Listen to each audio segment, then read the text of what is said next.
What's up, guys? Hit that like button right now. Subscribe if you guys haven't subscribed. And try to watch all the way through. It's the hardest part.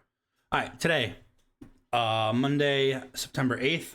Definitely a horrible overall slow chop day.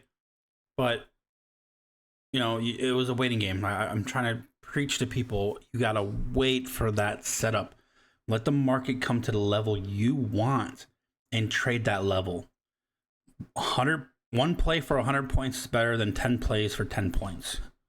Because the more you trade, the more chances are you're going to lose a trade. So if you just look for that one great setup, you can definitely overall succeed in this market. Today, days like today is just boredom, wanting to trade, and just having to wait for that setup. So today, you know, marking up my levels from the weekend. You know, Friday we had a gap up and a huge move down. So you can tell I already marked up excess, which is going to be that A period high, kind of like the seller's tail. We had the single print, and then we had our main bulk that we were trading.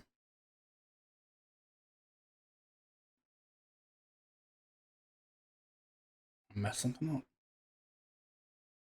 And then we had the main bulk we were trading. So looking into this,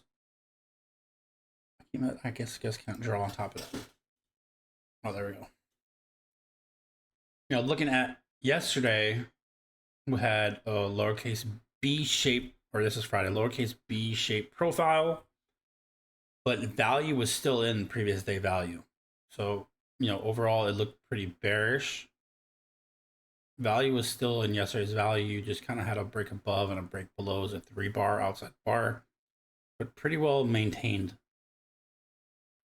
value and value. So they're building up value here. Unfortunately, today we opened up in that let's look at the levels first before we talk about today's price action. Last week, previous market, last week, value area high was basically Friday's value area high. So you can tell the value is being built up in this level. So what I like to see is, you know, is value moving up? Is value moving down day by day? You know, is value moving up or is value moving down? So that's what I kind of overall see. You know, I do a lot of 8% rolls and the kind of false breakouts to return back down. Today, definitely a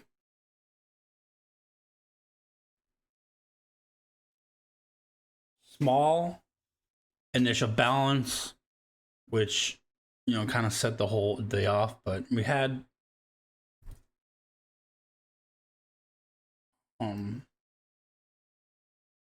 a decent initial Browns break. Strange. I'm going to be looking forward to that being cleaned up. I thought they would try to push it end of day. They almost did. Separate this a bit. They almost did. And then we came down, went to low day. But this previous week, value area high, Friday's value area high, held. We bounced 1, 2, 3 times from it. And then eventually it did squeeze in the day.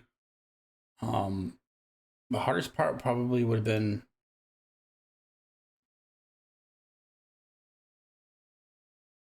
holding that. But we hit it at 150 and kind of 320. So if you had like 6,500 calls, you would have actually, let me see the price while I talk. Especially with SPX, you would have been hit with theta. So I wonder if that move end of day outweighed theta.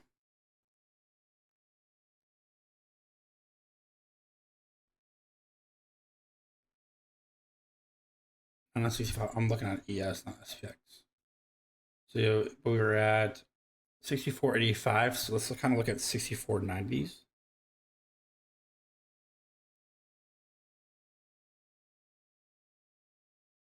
So 6490s were, one low a day was at 150.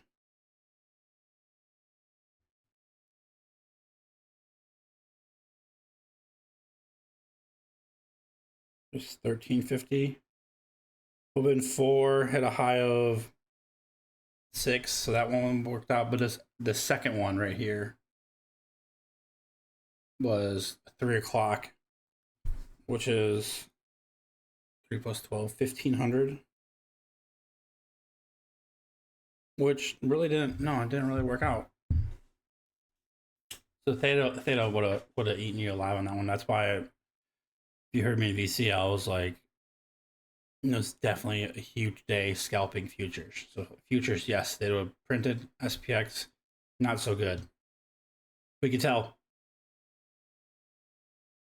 Once again, kind of this Thursday high, kind of where I think they de-risked on NFP, but we did gap up above it, kind of controlling the high here, and then that low a day kind of value area. We've seen this happen a few times where the previous day,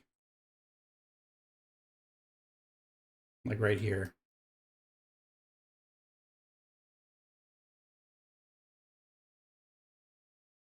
here's your value area from the previous day. You can tell the A period came down right to it and continue up. You see us quite a few right here. Previous day, I mean, pretty close. 3 points difference. Came up here and here in the A period, rejected it, continue down. So you need, the value is always going to be, is it going to be accepted or is it going to be rejected? I'm looking at right here. And then something to take note is, like, look, I always like to see at least 30-minute. See how on this move down, 30-minute candles were just barely I mean, all these were pretty much the same. You could tell end of day what they do. They took out the K high, the I high, the H high, and the G high. What I like to always think, and what I've always learned when I learned TPO, is that futures traders, if they get in that half hour, they put their stop at basically the low of that half hour, which does make sense. So that's what the M period did.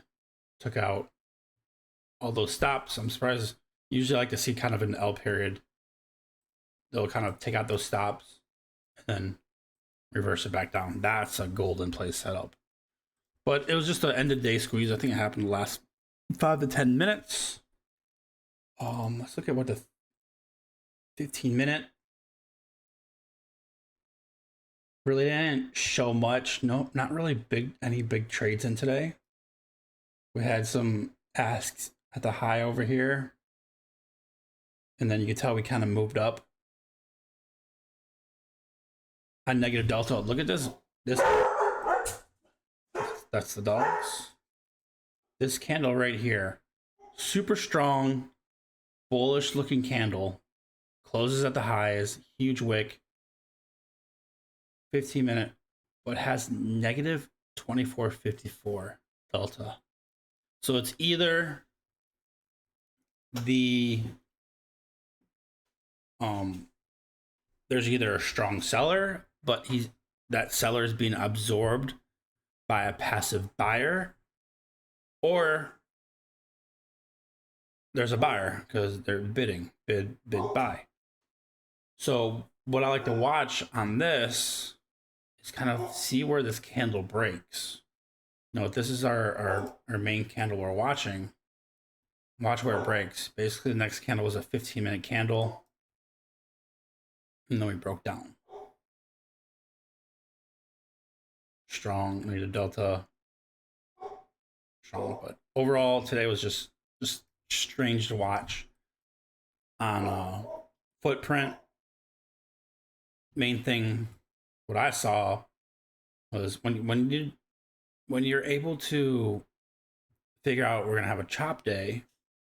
We had a nice strong move down today. We kind of was inside, you know, that single print, just creating value and where creating volume where volume wasn't before.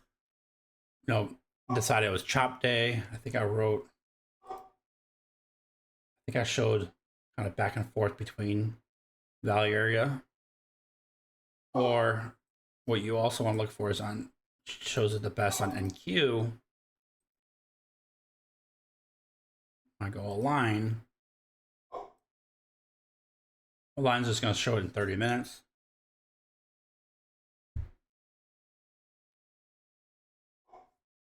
You look for kind of those low days and high days to reverse, and that's what it did. New low day here.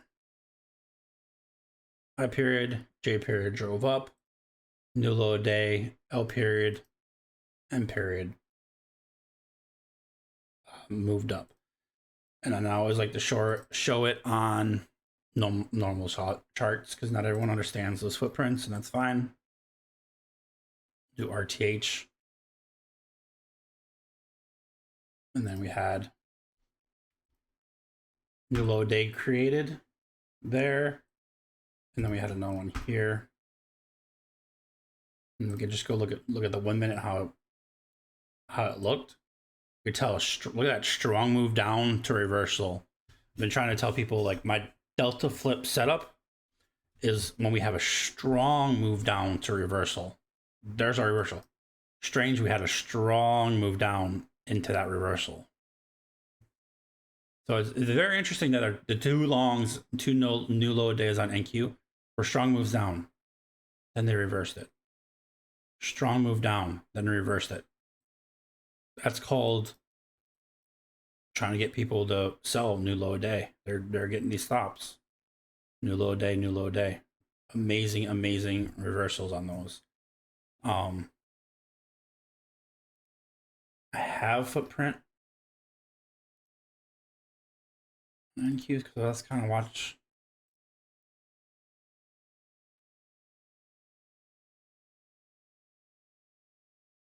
There's a strong move. Well, here's the first one. Strong move down, minus 421, probably the highest negative delta. And then they reverse it. So, you know, if I want to do a delta flip on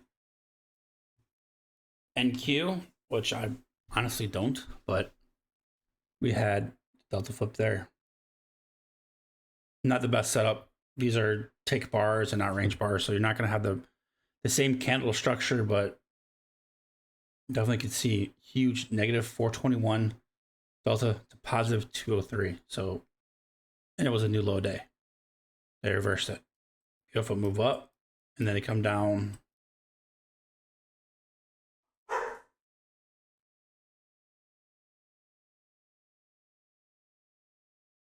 That'll be the new low day there. They come down. Look, they barely wicked under it, but the strong move down, negative 367. This one just took a little bit longer to develop. So, you know, if I did want to play the flip, my flip would have been here. No, actually, because we didn't make a new low day. So I looked for that new low day candle. Minus 208, but minus 68. You kind of want to break even. And that would have been another solid move. So that's what, you know, if you're able to develop or determine when the market's going to be a chop day, especially after a trending day, you usually get a chop day. NFP is a big day. No, then we got a chop day. Initial balance was bad. No big orders. It's kind of no big orders. Then you're just looking for these kind of liquidity grabs.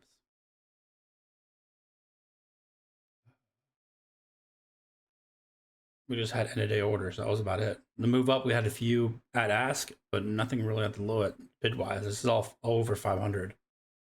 And kind of very interesting. I would say a market lose from liquidity to liquidity. Pretty interesting how that works.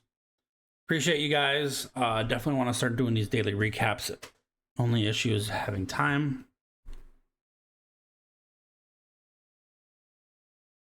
But appreciate you guys. Hit that like. Watch it 3-4 times if you feel like it. Y'all have a great rest of your day.